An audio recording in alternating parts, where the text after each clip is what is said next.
There is this thing that's going on in the West, which I think is very dangerous, which is that when we have an internal social problem, we blame the Russians or the Chinese. The American attitude to China has waxed and waned. It was very hostile, and then there was Nixon in China. Under Kissinger was a great pragmatist about China. And now what we've got is a very, very old-fashioned order where you have basically China and America confronting each other. And I think primarily that is a result of the imperial decline of America. You know, all empires crumble. They crumble quite quickly as well. But they also find it quite difficult to work out what's happening as they're crumbling.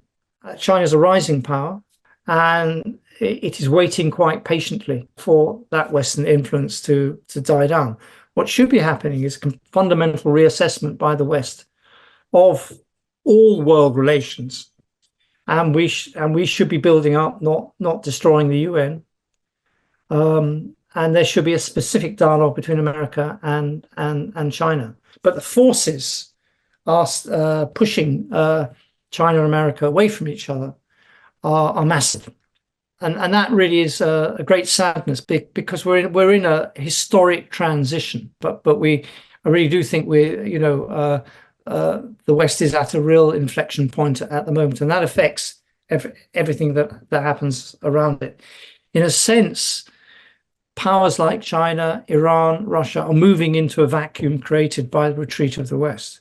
And so that's all that's happening in that sense. It's not overtly projecting its power, but it is moving into a vacuum. Yes, I think China is playing a very important role in the Middle East, and an increasing one. I don't think it is directly involved yet in actual negotiations, but it's becoming a platform for agreement, which is also quite interesting. China has become a platform for two quite interesting agreements. One was a reconciliation between Saudi Arabia and Iran, which was suddenly announced in Beijing by the Chinese between Saudi Arabia. And Saudi Arabia invited China to be the host of a reconciliation agreement with Iran, which is very, very important for the stability of the region. I'm not saying China was involved in the reconciliation itself, but it became a platform for that. And the second time at which it hosted a meeting, which could potentially have been significant, was it hosted all the Palestinian factions, including Fatah, Hamas, Islamic Jihad, and the secular factions as well, for a national unity agreement. Again, it didn't have that much traction on the ground, but China is being used, I think, in that sense as a way of indicating it's used as a message board to America to say, no, you're not the only ones now capable of hosting potentially significant diplomatic moves. China is there for us as well. And that Saudi Arabia chose that. And also that the Palestinian factions chose that, I think is a sign of, I would say, an increasing ability of a non-American actor, a non-Western actor to mediate. Because one of the things that's happened particularly in the Gaza war, but before that, is that America's lost its role as a mediator. It used to mediate between the two, and there used to be shuttle diplomacy. But America has been so adamant that it will continue to fund Israel that it has lost the power to mediate between the Palestinian factions. It's lost the trust. And so it is an opportunity for other nations to step in and say, right, we will be the honest broker. We will be the one who actually looks for peace and is capable of actually playing a real mediation role. And China has started, it's a long way to go, but it's started to perform that function. We've got into a frame of mind. Basically, what's happened psychologically in terms of the Western mind is that the war has never stopped. First, it was a confrontation between the West and the Soviet Union, a global confrontation. Then it very quickly became a confrontation between the West and Islam, or Islamic fundamentalism, but Islam in general, another global power, nothing like the Soviet Union, but imagined. And now it's become a confrontation between the upholders of democracy, so-called, and authoritarianism, right? Which is classed as China, Russia, Iran, axis of resistance, axis of evil, as they put it. And all of these are powers threatening democracy. There is this thing that's going on in the West, which I think is very dangerous, which is that when we have an internal social problem, we blame the Russians or the Chinese for influencing social media, or for trying to change an election, or for some plot. Technology transfer to China. But somehow there is this sort of feeling that the liberals are have circled the wagon train and are defending themselves against the Indians, and the rest of the world are the Indians, right? Of course, it's an incredibly primitive view, but it's very, very held. In reality, what's happening is that liberal democracy is being eaten away from within, and that the government's becoming less and less liberal and more authoritarian to hold things down. And that's exactly what happened in the riot, which is an internal cause. It's nothing to do with China or Russia or anything else. It's a completely internal reason. There were scenes of racial hatred not seen since the early 1980s. So I think these riots show how volatile and fragile democracy is in Britain, in Europe.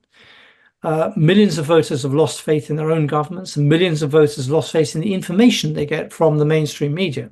Hence the power of social media to put lies out, basically complete misinformation. And the far right are strategically on the march and getting closer and closer to power each time. The more liberal democracy is threatened, the less liberal it becomes. And so the riots sort of were broken with instant and very, very heavy justice. Long prison sentences were given to people who had never fallen foul of the police, had no prison record, and who had never been in trouble with the police. And they're now facing, for social media posts, 3 years in prison. I think what you've got is a lethal combination between migration that was initially encouraged by the government. Even the last government, post-Brexit government, had more immigrants came in than ever before, legally, through student visas and all sorts of other things. So even that government that promised to reclaim control of the borders hasn't reclaimed control of our borders. So you've got a combination of migration and neoliberalism, and the two, i.e. cutbacks always to public services, not enough public housing, not enough council housing, not enough schools in the right area, a shortage of housing, a shortage of good jobs. There are jobs, but there are lots of bad jobs around, and people are having 2 jobs just to make ends, high cost of living, high taxation. You put all that together, and the lowest, and the people who are really angry, not people in London. London's booming because all the economy has gone down to the south. So there's an internal collapse happening. And that's why foreign policy is not subject to a fundamental review, which it should be. And we've seen a retreat of the state over the past 30 years. There is a profound crisis going on in what you would call Western liberal democracy.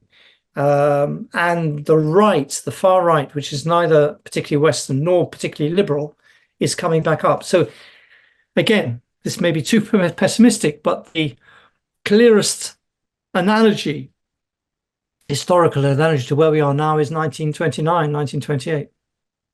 Before a very big war, before a very big depression. That is where we think we are at the moment. 朋友都知道我是很挑剔的，防晒乳我选 KISS 皇家呵护抗光清爽高防晒凝露，因为它有媲美蓝光神盾的抓藻植萃，保护我在阳光下延缓肌肤老化，维持青春弹力，可以防御工作环境里的3C 商品。